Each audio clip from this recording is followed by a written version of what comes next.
Ooh, boy. It's the Sunday video update. How you guys doing? Jared Fuller here. Today is Sunday, August 25th, 2019, just as I promised last week. I think before we wrapped up last week's video, I told Amy to look at the calendar because last week was the 18th. You add on 7 days, you get to 25th. And, you know, like magic, here we are, Sunday, August 25th, 2019. Joining me off camera this week, of course, Dad and Amy. Amy was in the emergency room early this morning. She apparently has pneumonia, and they didn't get back until early this morning. So that's where they were. And it was dark, and we got back, and it was daylight. Yeah, and right where Amy's kicked back now on the living room couch, that's where I crashed. And I was watching YouTube videos here at the computer. I was getting tired, and then I just went to sleep, and then when I woke up, they come walking through the door, and it was daylight. I recall that very, very good. And then I actually ended up falling back asleep, pick up a few more hours of shut-eye. Dad hasn't been to sleep yet, have you? Oh, you was sleeping before we left.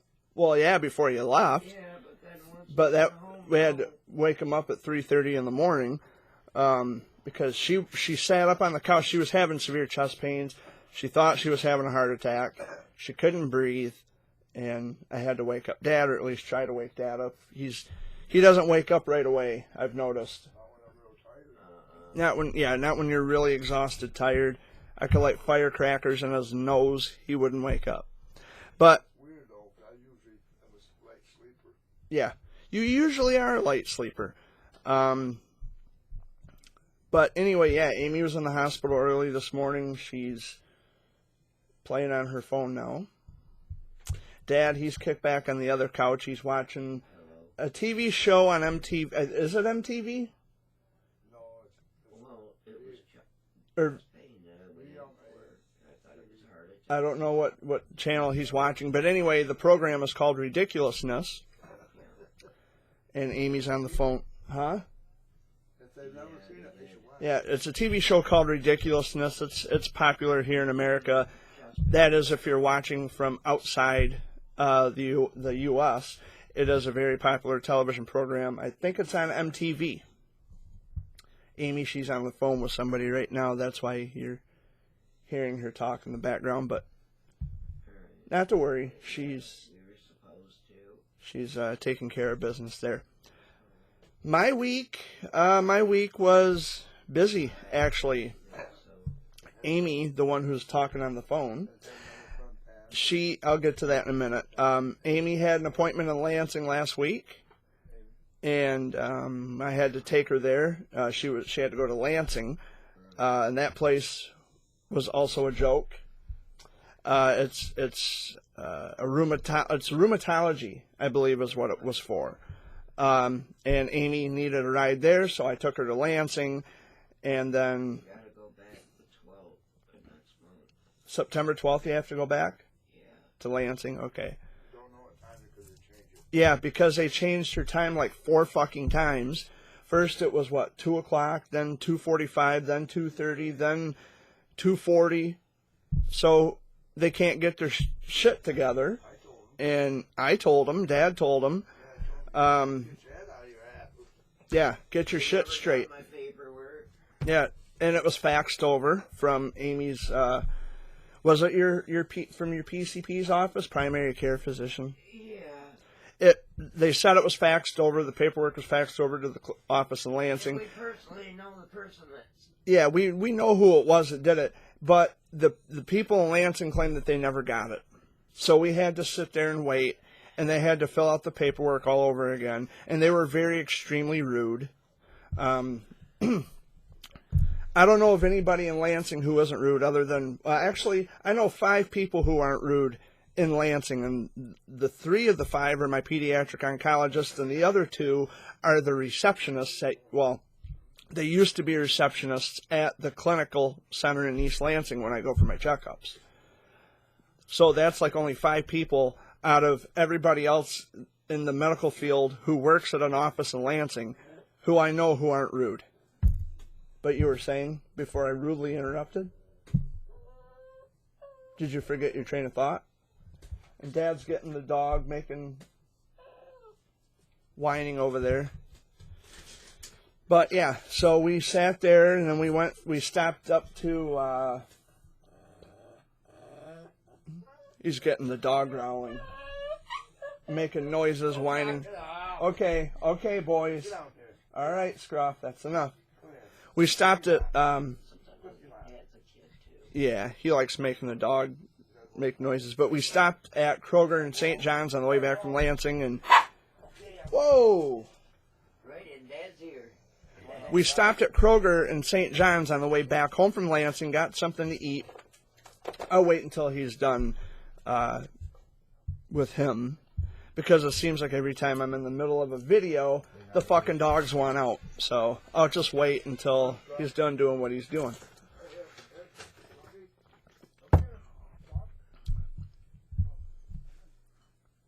I'll just sit here and dance in front of the camera. And I got one that just a dog that enjoys the camper, but it's getting Yeah. too cold to be out. yeah, it's starting to chill off here in Michigan. It feels like fall right now. It's been feeling a lot like fall more than summer these past few days. I don't mind it. I'm not complaining. No, but I think that's one way I came down with pneumonia, sleeping in that camper, even though I didn't have the AC on. Yeah. And it being cold. So he just leaves the door wide open, which, hey, what the hell? At least you can still see my face. Well, it was dark on the screen for a minute.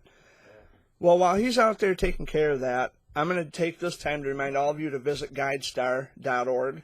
GuideStar.org has a complete and comprehensive listing of all the 501c3 nonprofit organizations and LLCs approved by the federal government of the United States. Such a mouthful to say.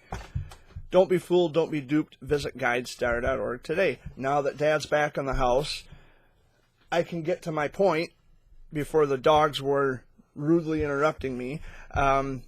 So on the way home from Lansing, we stopped at Kroger, got a bite to eat. Then we went by my old childhood home on Chapin Road, and it was Dad's idea to pull up into the driveway.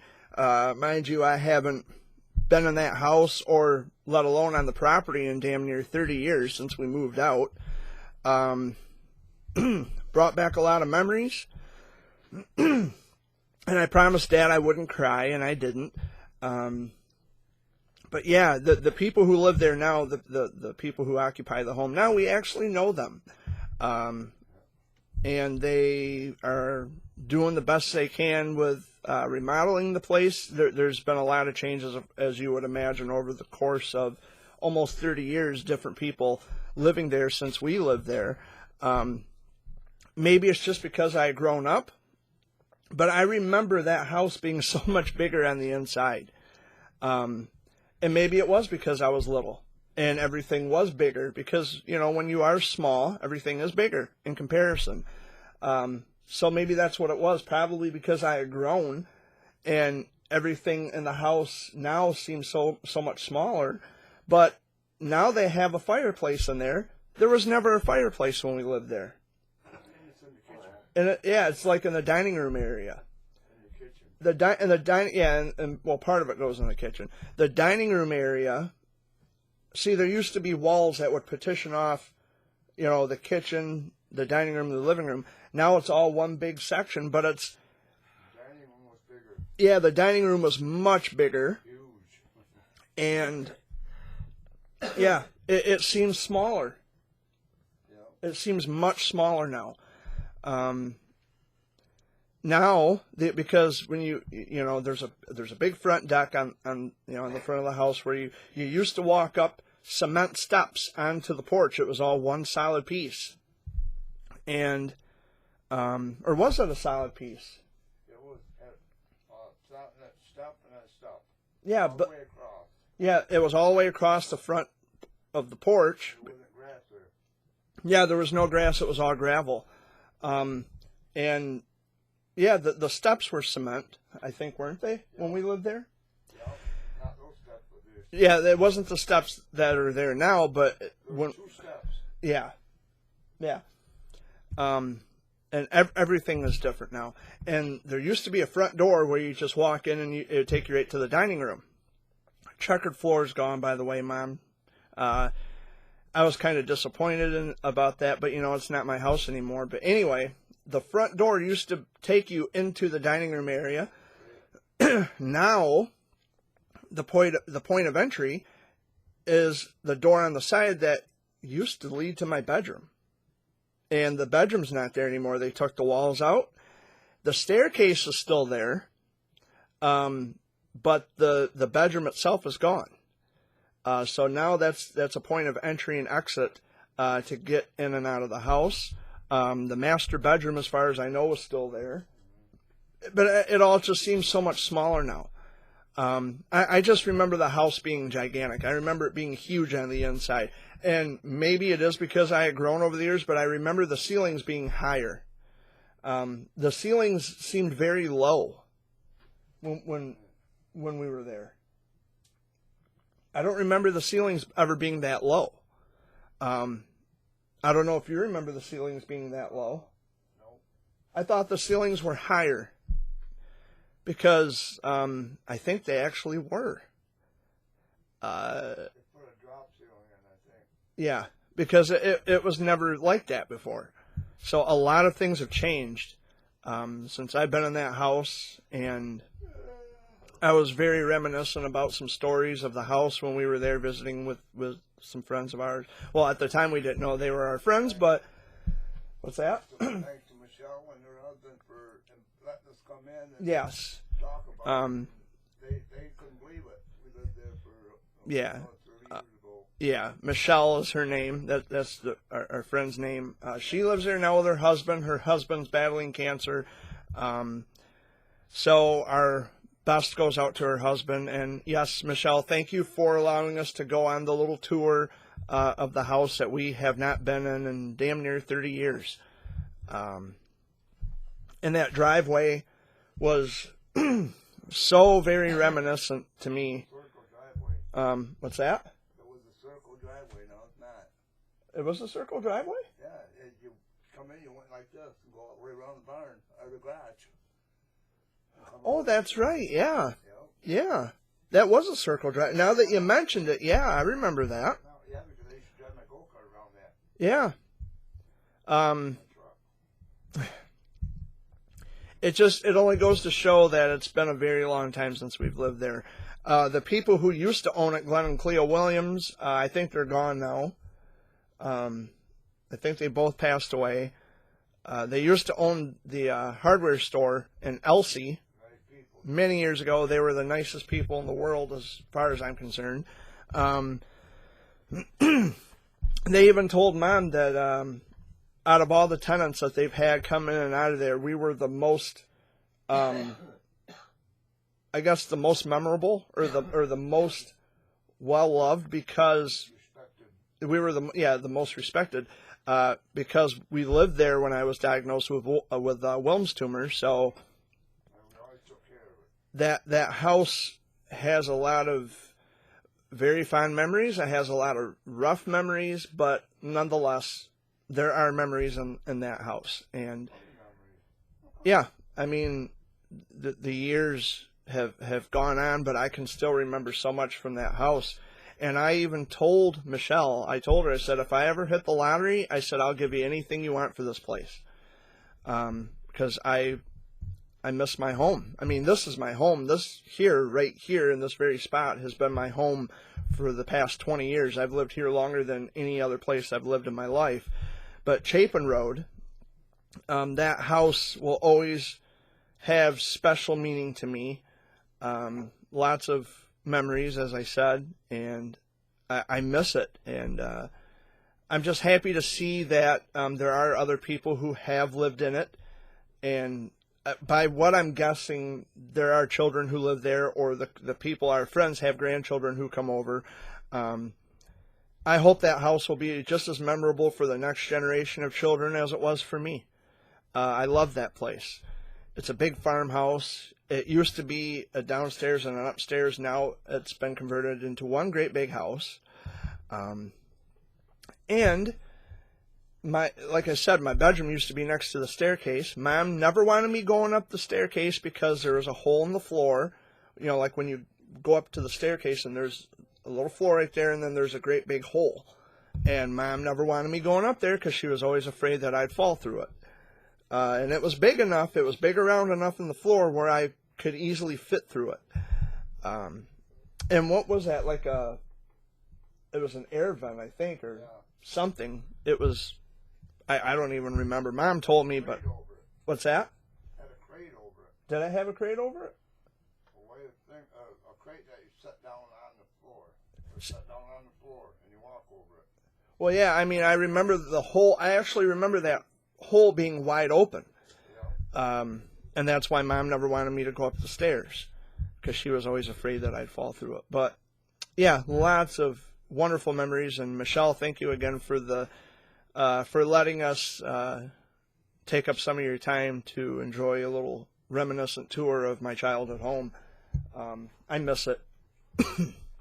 Lots of wonderful memories. We found out, and Dad had brought this up briefly, and I told him I'd get to it.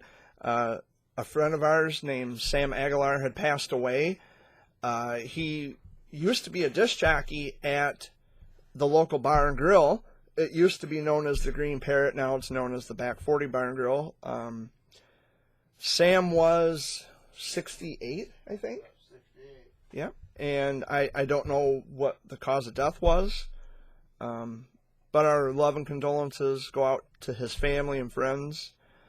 We didn't make the funeral because we didn't find out until today. We got the paper and he was Yeah. dead a week before. Yeah, we got the paper today, and by that time it was already too late. We didn't know that he died.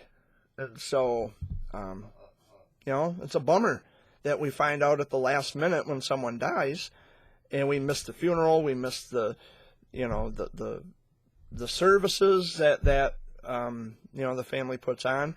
We missed it all because we didn't know he died. And because Dish Network had dropped our local CBS affiliate, which in turn our local CBS affiliate airs obituaries, we don't get the channel anymore, so we don't know who passes away until after the fact. I don't even think it was on ABC 12. I didn't see it. But Dad and Amy are going to go to sleep. I'm going to sit here and finish up this Sunday video update. I also wanted to remind everyone that, okay, I've been here for less than 20 minutes. I wanted to take this time to remind everybody that next month is Childhood Cancer Awareness Month. September, we go gold for the kids. And, you know, if you're on social media or if you're just out and about in the real world, show your support. Put a gold ribbon in the window. If you own a business, you know, please, you know, get the word out. Advertise it as often as possible in every store, every shop, every window. I hope will make the public know that September's Childhood Cancer Awareness Month. And yes, there is bias there, you know, having the personal experience of having cancer as a child, but it's very important because there was a time when my parents said, no, not my kid, and sure enough, it happened. So Childhood Cancer Awareness Month is all throughout the month of September, and please, if you have social media, or if you don't have social media, please show your support and help get the word out. So I'm not sure what's going on today. I don't know what my plans are this week. But speaking of childhood cancer, actually there was something that I wanted to talk about childhood cancer. I found out just recently that there is a local warrior who was just diagnosed. She lives in a town up the road from me called St. Charles. I think she's only 9 years old, and so I'm going to do my best to reach out to the family and see what I can do to help, because she is a relative of a very good friend of mine's. I think it's her husband, or it's it's my friend's wife's cousin's daughter. There's some connection there. I know I'm getting it incorrect, and I do apologize if the person is watching this. I know I'm getting it wrong, but it is a relative of a very good friend of mine. In fact, friends who have helped us when we were in dire straits. And I'm showing my support, and I'm going to see what I can do to help. And I've tried to reach out to the family. I haven't gotten a response yet, but I'm just waiting patiently because I know there's a lot going on with, hospital visits and just going back and forth from home to hospital to work. I understand that struggle. It's an asinine thing to have to go through, especially a cancer diagnosis of a child. But I'm going to see what I can do to help, and hopefully I can do something to help and reach out to the family and just to show my love and support and understanding. And the dog's barking at something out there. I don't know what the hell he's barking at, but he needs to zip the lip.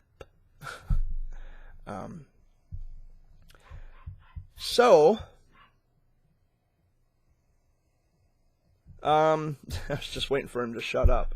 Oh, there he goes again. He's, I don't know what his problem is. Dad and Amy, they went to sleep. So there's not much happening. I'm about ready to go tell my dog to be quiet. And I think I will. Will you be quiet? Will you stop?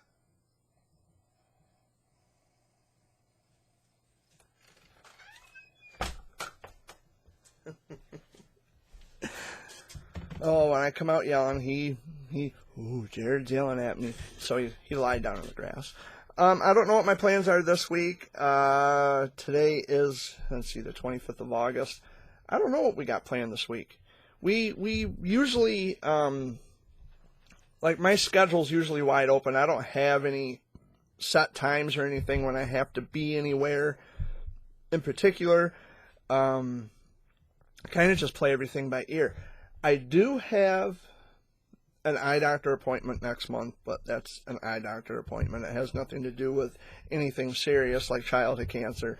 I'm due for an eye examination, and I have an appointment, I think, on September 3rd, which is after Labor Day. So I got that going on next month. I don't know what of any other plans happening next month. But I do know that I do have an eye doctor appointment, and whatever else happens after that or before that happens, I really don't know. I don't have any scheduled times to meet people or to go hang out with anybody, or I kind of live it, one day at a time, play it by ear. And so whatever happens, whatever the day brings.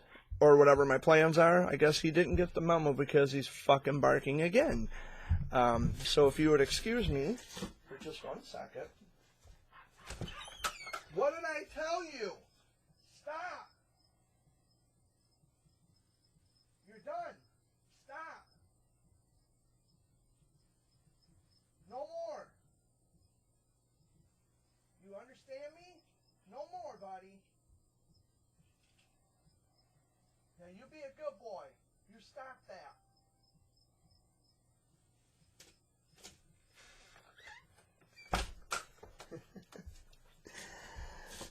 I'm not going out there a third time. But I think someone's outside next door. They're doing some work or doing something. I heard someone banging on something next door. So that's probably what he's barking at. But anyway, I don't know what my plans are. I don't have any scheduled times to meet anybody. And I'm pretty much wide open to hang out with friends or to meet warriors or what have you. My schedule's always wide open, so I'm just waiting to hear from friends.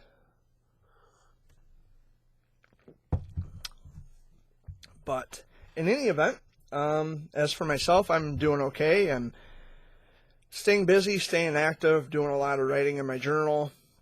I had written another poem that I didn't post the YouTube or the poem video on YouTube.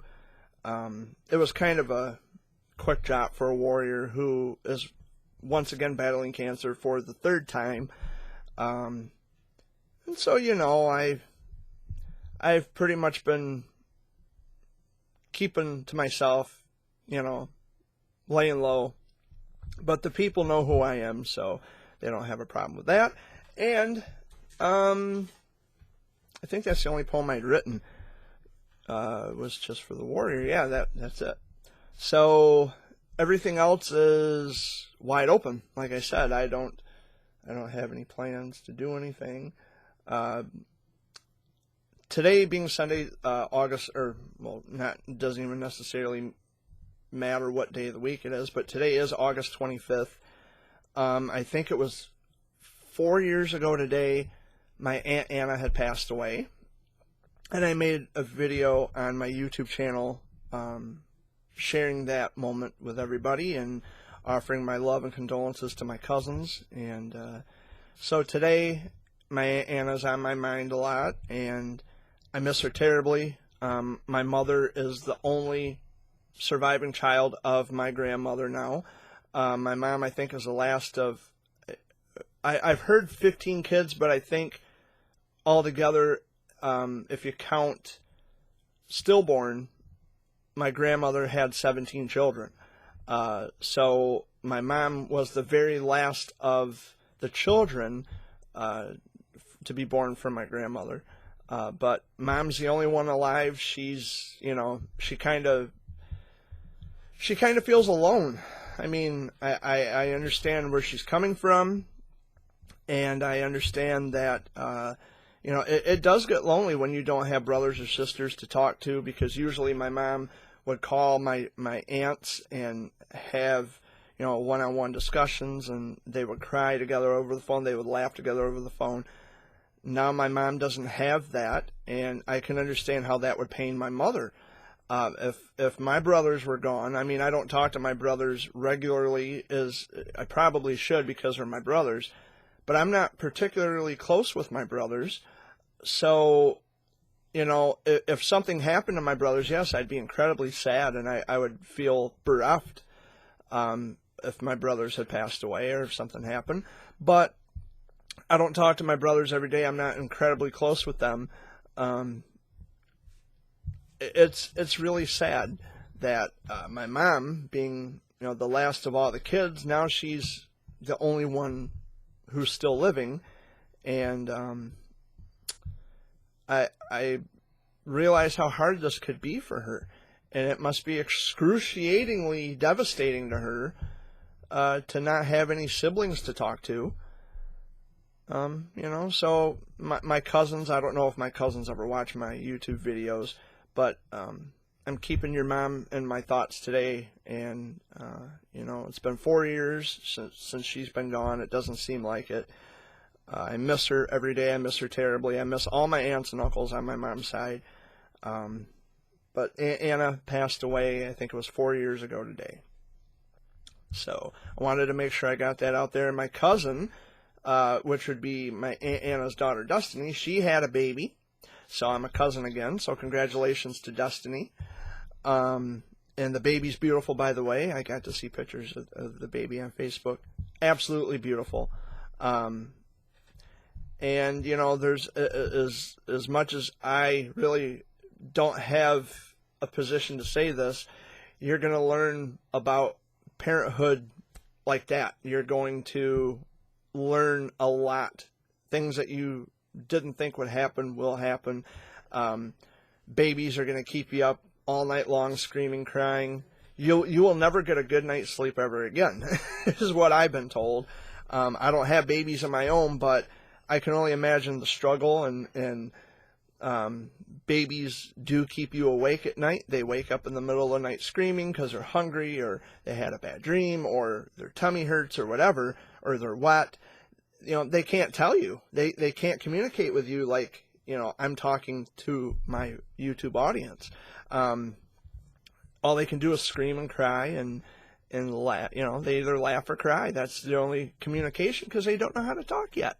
So, and boy golly, when they learn how to talk, they get a mouth on them. I I see this with my cousins on my dad's side of the family. My cousins, Heidi and Elwood, their kids, they can have mouths on them. I've seen them bicker at one another when mommy and daddy's not around, and they're at each other. You know how kids are, well, especially nowadays, they're at each other's throats, and they say some pretty, vile things to one another. But they're kids, and, that kind of thing happens, and it's like, okay. And it should be obvious that when they start fighting, like if mom and dad's not around and I'm there, it should be obvious that I should get my phone out and record as it's all unfolding. But then I would be the irresponsible one because, well, you're sitting there recording instead of intervening to break up the fight, which, good point. But, I'm also not their parent, and I'm not, it's not my job to raise them, and to tell them to not, you can't be vile towards one another. And, well, Jared was sitting there laughing the whole time. Well, regardless of the fact, if I'm laughing or just sitting there and just keeping a straight face, it doesn't matter. It's not my job to raise somebody else's kids. I was just sitting there observing. So, that Jared Fuller, I wouldn't want him watching my kids because he would just sit there and let them tear their heads off. Well, it didn't get that bad. It didn't get to that point. But, kids do bicker. They fight back and forth. They like to roughhouse. It's that kind of, fighting back and forth, like play fighting, roughhousing. It's nothing serious to where they're getting out knives and guns and all that stuff.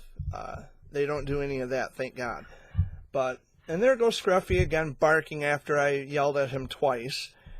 I think somebody's next door. They're doing home improvement work, or they're just outside doing things because it's nice outside, and they don't want to be cooped up in the house. But Scruffy has to let the neighbors know that he's out there, and he's got to let us know that someone's next door, which we already fucking know. But, he's a dog. There's nothing I can do. He's a dog. He's going to do what he's going to do. Dad and Amy, they went to sleep. I told Dad to lie down, get some sleep, because, he had Amy at the hospital early this morning. And when he got home, I was crashed out on the couch, and he hadn't gotten any sleep at all. And Amy fell asleep on the couch over there. I slept here. And he was up. He fell asleep at the kitchen table. He was doing the dishes, and I told him just a little while ago, actually, even before I hit the record button on today's video, I told him, get your ass in there, lay down, get some sleep. You have been up all night long. You need rest. And so that's what he's doing now, and I hope I'm not being too loud because I want him to get his rest. He needs his rest. So, and I hope we don't get a high volume of company today. Usually my uncle shows up or my brother shows up. And not to say I don't want him around, but it's just the fact that Dad needs his rest. And, Amy, she's under the weather with her health. And, so here I am. I'm doing okay health-wise. I'm still battling depression. I'm still, fighting through that. And I have moments where I feel like I'm unimportant, or I feel unloved, and I don't feel like I'm good enough for anybody. I do have those moments. I have those days when I just don't feel like I'm not good enough for anybody, and I just want to give up. But yeah, I think we all have those days. I think we're all there sometimes where we don't feel adequate enough to have a position in somebody's life. But the heart and mind, all the time, they play tricks on one another. They're always constantly in conflict. And while I do know that I am important to a lot of people still, it's nice to know that once in a while. It's nice for people to reach out or to say, hey, how you doing, Jared? Or, we haven't heard from you in a while. We just wanted to check up on you and make sure that everything's okay. And, it's nice to hear from friends. I shouldn't have to be the one to make the first move and reach out to people and wait for them to respond if they respond. If I'm your friend, it should just, be something that you do in your heart instead of me always being the first one to reach out. But it is what it is, I guess. And, I'm still here. I'm still doing what I got to do.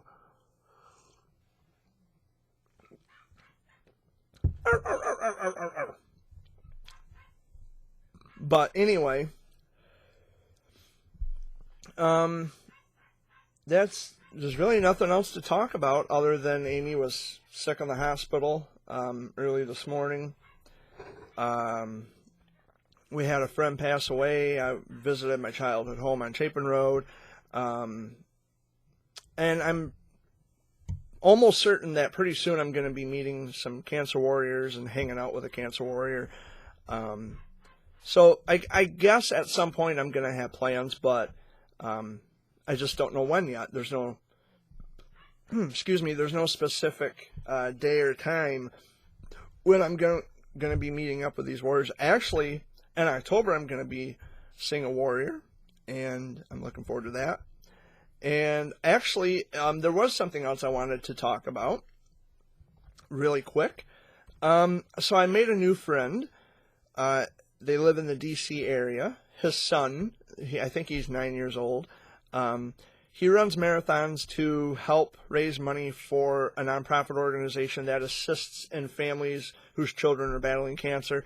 The kid is remarkable. He is just all around an inspirational kid. I had the opportunity of talking to him and his dad on the phone last week. How could I have forgotten that? That was like one of the most phenomenal phone calls I've ever had. It was so awesome, and it was very insightful. We agree on a lot of things relating to childhood cancer awareness, and I explained my background information, being a survivor, what I had gone through, the chemo that I had. And he considers me one of the family. He's already referring to me as Jer Bear, which is pretty cool. So we had that conversation over the phone. It was very cordial. It was very understanding. It was very civil. And we are planning a meet and greet sometime. We're planning future phone calls. We're planning, we want to have that constant. We want to have that constant. I bumped the microphone. The constant interaction and communication. We want to keep those doors wide open, and I'm all on board with that. I hope I get to meet the little guy and meet his dad. They were talking about a trip to Michigan, and his boy, I think, was talking about writing a book. And if by chance the book takes off, whatever book it is, I don't even know if there is a book in the works yet, but there was talk about it. Come up in conversation on the phone. But if there is a book in the works, and they decide to come to Michigan, I would love to meet up with them. I'll help promote the book, and we'll just hang out, make a day of it, grab lunch. We're hoping that we get to meet one another. He wants me to come down to D.C. I've never been to our nation's capital. I've never been in the D.C. area ever in my life. I had thought about it. I considered it, but I just haven't. Where would I go? Where would I stay if I go to D.C.? Who am I going to stay with? Because I really don't want to travel alone unless I know that I have like a hotel reservation, and if I can afford a hotel room, or a motel, I guess I should say. I would have to figure all that out. I'd have to pencil in, okay, what the rates are for a motel room and how long I plan to stay. And then getting around the city would also be a challenge, unless, of course, I pick up a taxi and travel around. See, this is why, like, when I visit my friends who live out of state, I always check with them first. Do you feel comfortable with me staying in your home, or would you prefer that I stay in a motel? And so far, of all the places I've been and all the people I've hung with, they have always wanted me to stay in their home. They want me to bunk in their house because they feel confident and they feel comfortable and trustworthy towards me. That, I'm safe. I'm not going to hurt anybody. I have no ill will or intention. I'm not doing anything nefarious. So, yeah, they want me to stay in their house, which is great. because I really don't want to have to pay extra for a motel because they do get expensive. And, you know, if I need to go to the store, if I need to go from one place to another, they provide that transportation. I pay them gas money. So, you know, either way, I help them, they help me, they want me there. And, you know, it's nice to have that communication. It's nice to have that friendship. It's nice to know that people want me around in spite of bullshit. But I know I'm wanted somewhere. I know that I'm loved somewhere, and you know that feels good. I mean, I've been invited to any number of places. I talk about this all the time in my Sunday video updates. I've been invited to numerous states here in North America because I realize that some of you may be from a different country. I don't know exactly how far out my videos reach globally, but if you're watching from Canada, or if you're watching from Mexico, or if you're watching from South America, or whatever, I don't know. I don't know where you're watching from. But what I can tell you is I'm in North America. I'm a childhood cancer survivor of Wilms tumor, and I support my friends who are in the filming industry. I support my extended family who are cancer warriors, not necessarily Wilms tumor, but cancer in general. And I don't have a criminal background, which is something that is worth pointing out all the time, every time out of the gate, because I've never been in trouble ever in my life. I've never been in jail, never been in prison. I don't have a speeding ticket. I don't have a parking ticket. I don't even have a jaywalking violation on my record, for crying out loud. I'm a good citizen. I'm a law-abiding citizen, and, you know, it's, you know, I try to behave, and I try to be good to everybody. It's not always the case. I'm not always successful in that because people make it devastatingly fucking hard to be nice to them. And, you know, I do respond in aggression when I'm being egged on or provoked. And I don't sit and take shit from people who are going to act stupid. But most of the time, I mean, if you're nice to me, I'll be nice to you. Respect is met with respect, and courteousness is met with courteousness. And, you know, I try to be good to everybody. Or is it courtesy? Courtesy is met with courtesy. I don't know if courteousness is a word. See, now I would have to look that up because I don't think that's a word. Let me check my trusty Google dictionary, if you will. It's the world's dictionary. The gateway to information is what I call it. So is courteousness a word? Let's see, I'll just type it in. Courteousness. Courteousness is not a word. Oh, it's a noun. Well-mannered behavior towards others. Civility, courtesy, gentleness, gentility, mannerliness, politeness, and politesse, or however you say that. See, another word I have never heard of, and probably wouldn't have guessed it was in the English language. But courtesy is met with courtesy. So, I mean, you know, that's who I am. What you see here is what you get in the real world, away from the internet. So, it's kind of daunting to me how people behave on the internet. I'm still trying to, you know, this has been racking my brain all week, and my friends tell me, Jared, you know, if you think too much about it, you're going to drive yourself insane. Just let things go. I can't. There are things that I'm trying to figure out, and I'm trying to understand, especially on Facebook, where, you know, of course at some point you have to admit it's all narcissism. It's all me constantly because it's your Facebook page, and you're going to talk about yourself, you're going to talk about your life, and you're going to, you know, share all the things you do and try to get validation from strangers, which I can think of one person at the moment who's currently doing this. And people are constantly, including my friends, are constantly catering to this person, feeding his ego. And, you know, I'm not in the business of stroking ego and kissing ass. But see, if I tell them that directly, about this particular other individual, then I'm the bad guy because, oh, Jared's just being mean. No, I'm not being mean. I'm just being honest with you. When you grovel at someone else's feet, it's kind of embarrassing. No, not kind of. It is embarrassing. And I try to put this out there in the nicest, most polite way possible on social media, but it doesn't resonate with people. I guess it's just, oh, Jared's trying to stir the shit pot and start drama. No, it's not drama. The thing is about drama is every time someone speaks the truth, or you're going to say something that no one else wants to hear or something that nobody else agrees with, we mask this as drama. No, it's not drama. There are issues that need to be addressed, and the only way we can solve those problems is if we address those problems, if we put them out into the open, if we expose the wound.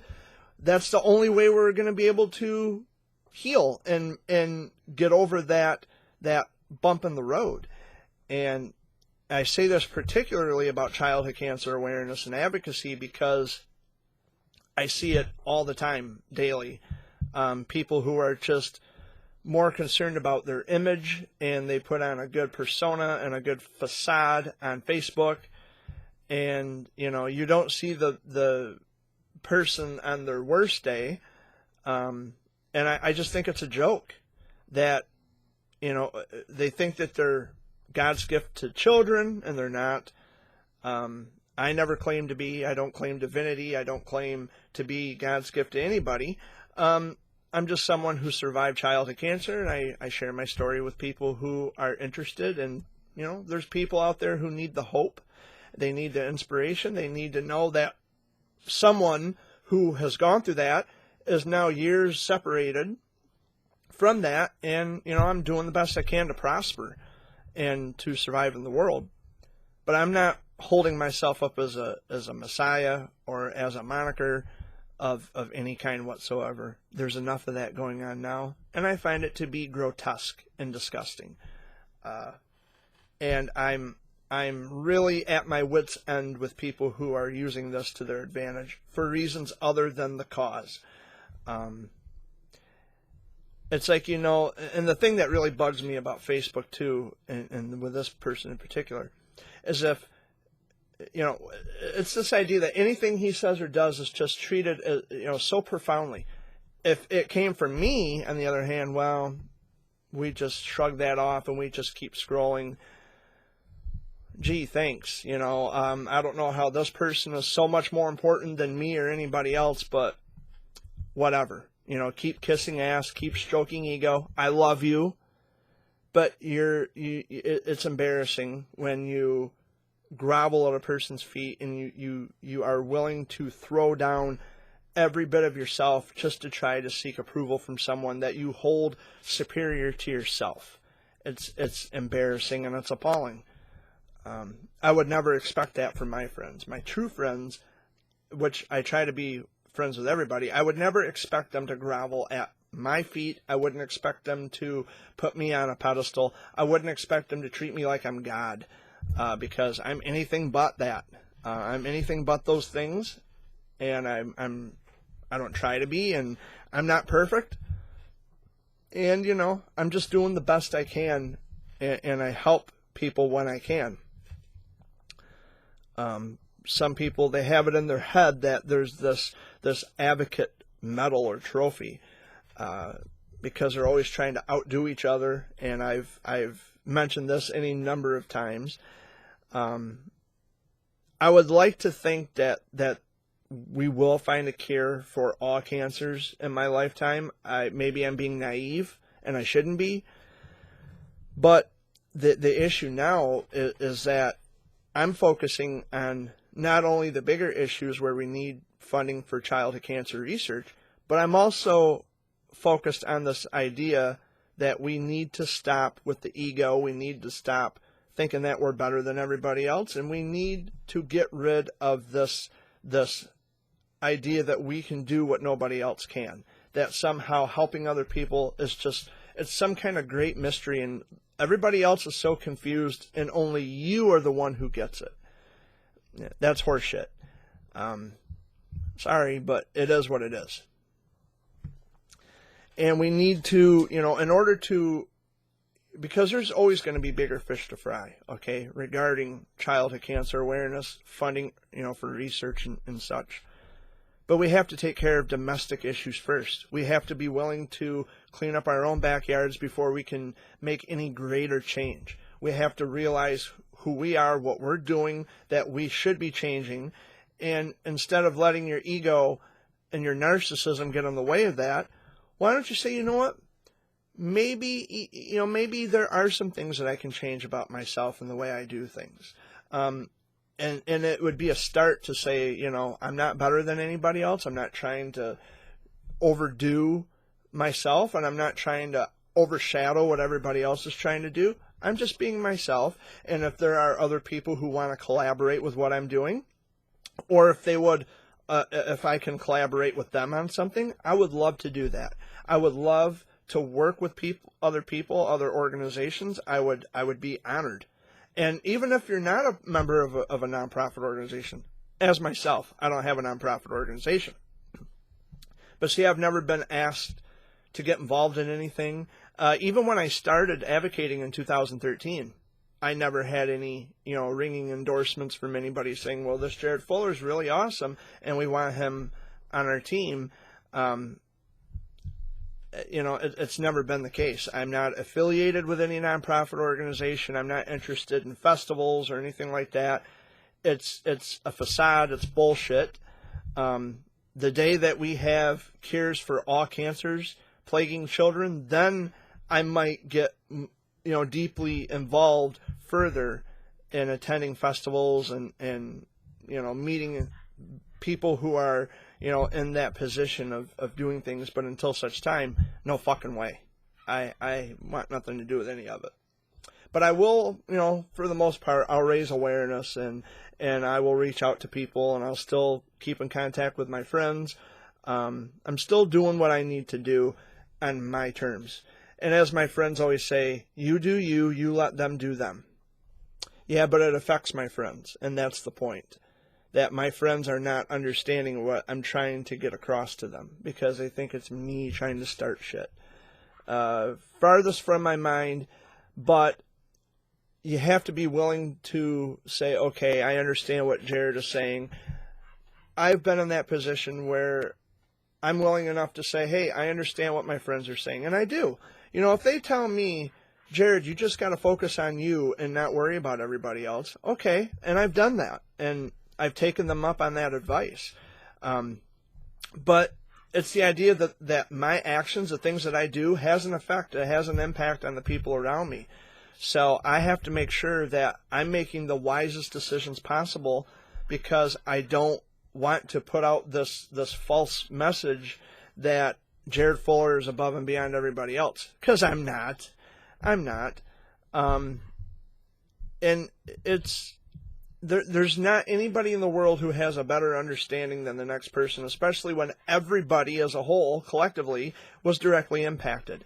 I don't believe in this idea that random person X over here has a better understanding than, say, myself, but we were both affected directly. I don't believe that for a second. Unless you have a doctorate in pediatric medicine and you might have access to that additional information, okay. But I'm not an oncologist either, and I actually have personal information about childhood cancer. I'm not Google. I'm not a brochure. I'm a survivor. And if I have information to convey to people who are going through the similar situations that I have gone through, I am more than happy and willing to share that information. And I think overall, for the most part, I don't want to, I'm not boasting or gloating or anything like that, but I think for the most part, I've gotten more positive feedback than I've gotten not so good positive feedback. And that's because when I started out in 2013, there were lots of people who didn't know that I was even, a person. They didn't even know that I was a childhood cancer survivor, let alone did they even know that I existed. And it had taken me to make that first approach and say, this is where I am now today. This is what I do. I decided to be an advocate. And, even if tomorrow I say I'm done with this advocacy stuff, it's hogwash, I just want to be known as a survivor, then I haven't lost anything. There's people who have, they have a lot of vested interest in time in being an advocate or an activist or whatever they choose to call themselves. But then it comes to the point where they have this egocentric mindset. They have this idea that it's not enough just to help people. I have to get on social media and engage in this manly chest beating because I feel very invalidated about who I am as an individual, that I have to seek validation from people that I've never met. And, I have 5,000 friends on Facebook. All these people are liking and loving and sharing my posts, and they're viewing my quotes and my post as something that's so profound. Whatever. You're not the only one. There's people who find my posts very profound and from the heart, which you're always going to get that from me. So if you decide to become friends with me on Facebook, that's what you're going to get. And I do, at some point in time, I do enjoy sharing quotes. Because I'm very philosophical myself. You'd have to be in order to write poetry, obviously. But yeah, I know that was a mouthful. It was a bit of a rant. But I mean, it's been kind of a busy week. Not really a rough week, but yes, I do have those days, and I do have those moments where I feel inadequate, or I don't feel as if I'm if I'm as important enough to my friends as they want me to think I am. And that kind of hurts because I really and truly love my friends. And, to kind of give a background, and to not, I'm not trying to turn this into a pity party, but growing up, I didn't have a lot of friends. So when I do make friends, I try to hold on to them. And I don't know if I'm squeezing too tightly or if I'm too clingy or what the deal is, but I just don't want to be alone. I don't want to feel lonely all the time. And I think social media, the idea of social media was to bring people together, when in fact, the opposite is occurring, to where there's people who feel even more lonely than they did before they signed up with social media. And that's a fact. That's been scientifically proven. The statistics are in on that. The verdict is in that there are people who actually feel even worse having signed up with social media than they did before they signed up.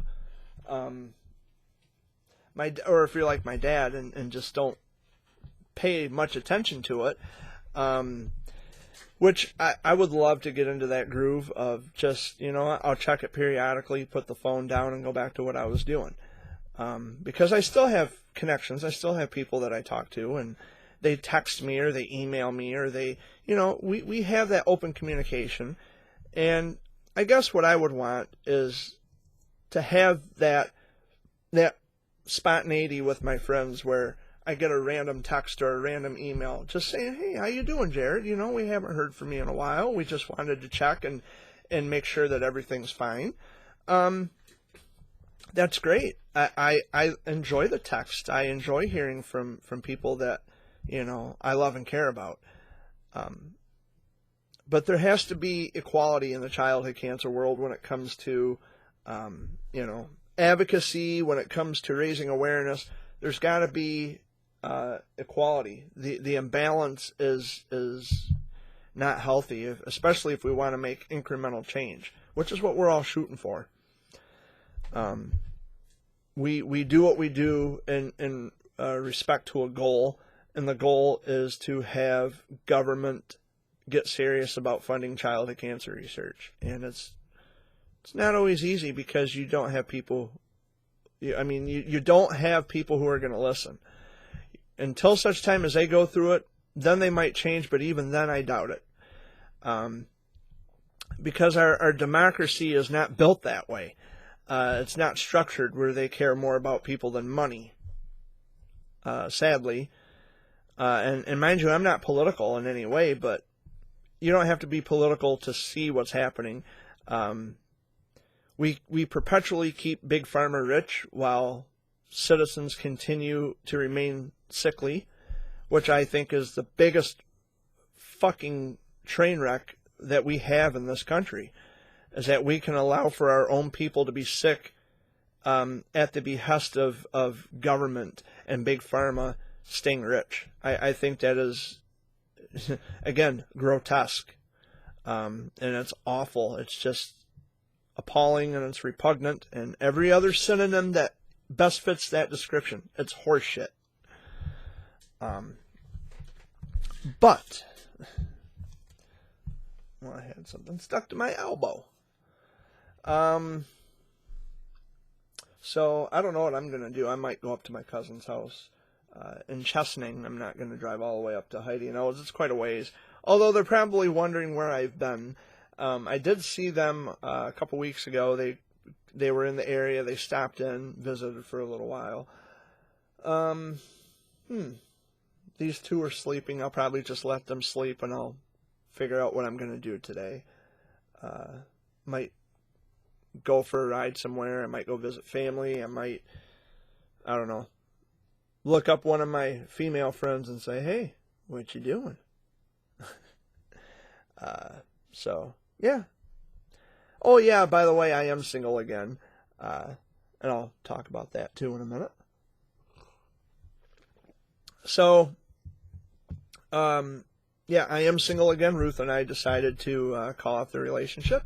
And I was very hesitant and reluctant in talking about this because I know who's watching all the time. And there's people who are going to champion this as, oh, see, we got inside of her head, which caused the two of them to break up. Well, I can tell you right now from experience that that is not the case at all. The issue, and I don't put my personal life out there like this, but I'm going to tell you, the breakup was cordial. It was civil. It was something that Ruth and I both agreed upon. We felt that it was in both of our best interests. We can still remain friends and still have the open contact. The door to communication has not been shut. But we decided that it was best to just remain friends. I think the both of us figured maybe we jumped into something too quick. And, you know, she lives in Wisconsin, I live in Michigan, so it can be difficult if I wanted to take her out on a date, or if I wanted to, you know, just go see her nonchalantly. It would have been difficult for me to be able to do that. But by all means, we are still friends. We still love each other as friends very much.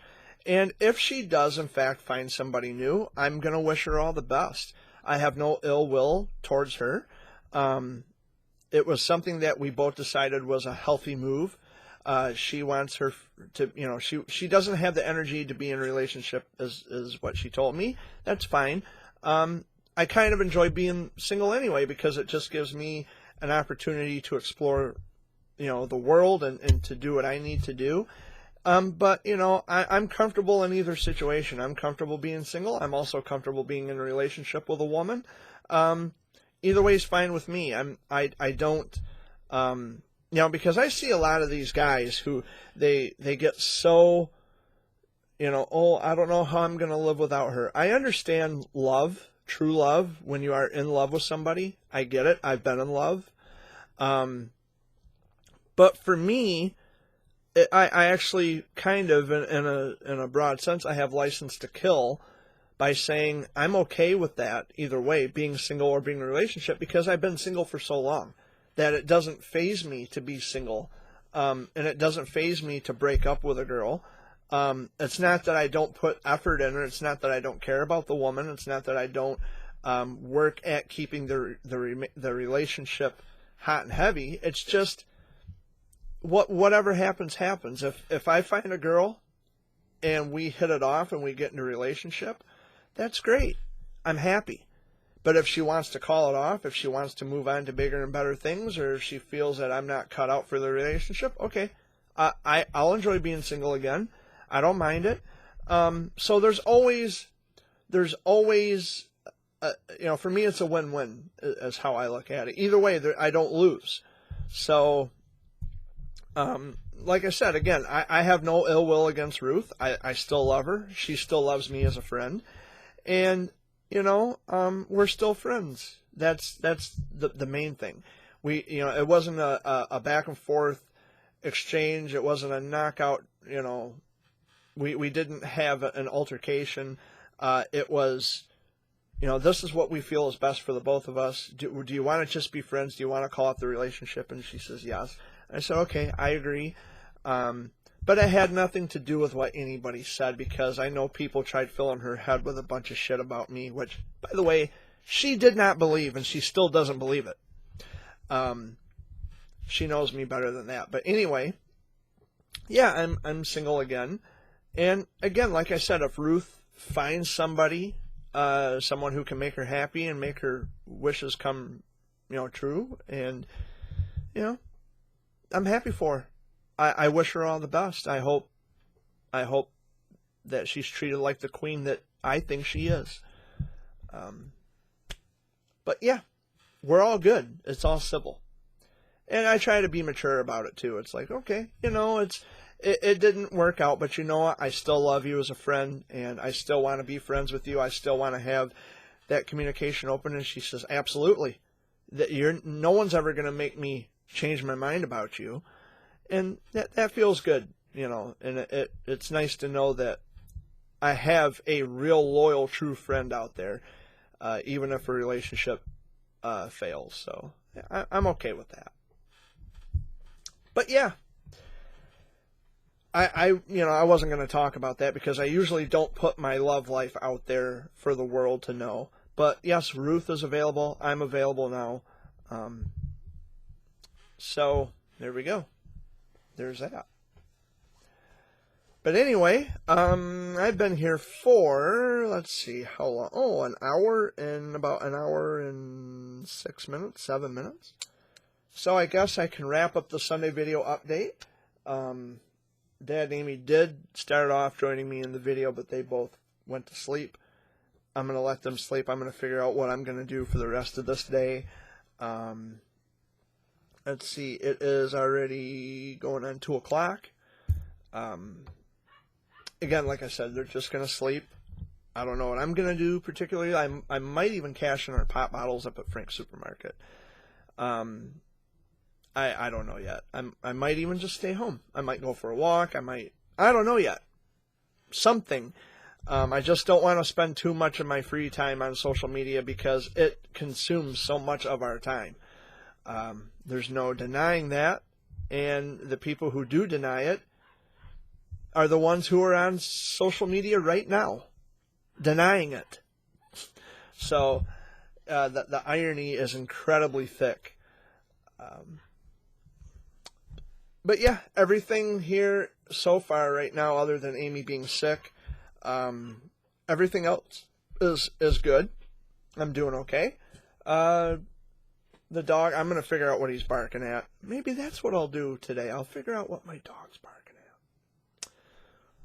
I'll figure something out. But anyway, much love to all of you. Thank you so much again for watching another installment of the Sunday video update.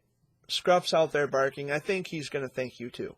It's his way of saying thank you for watching and listening to me bark. Mindlessly and stupidly at shit that I shouldn't even be barking at. But thank you. So on behalf of Dad and Amy, because they're both sleeping now and they're not going to be able to wrap this up with me, much love to all of you. Peace out. Enjoy your week. And I will be here next week. I think the first falls on a Sunday. I believe it does. 1 second, I'm going to go check the calendar. I believe the first does fall on a Sunday. Yes, it does. Yes, it does. So, I will be back here in September, the very first day of Childhood Cancer Awareness Month. I'll be back on September 1st. And I'll see you then. Much love. Peace out. Have a good week, and I'll see you next month. I'll see you in September. Bye.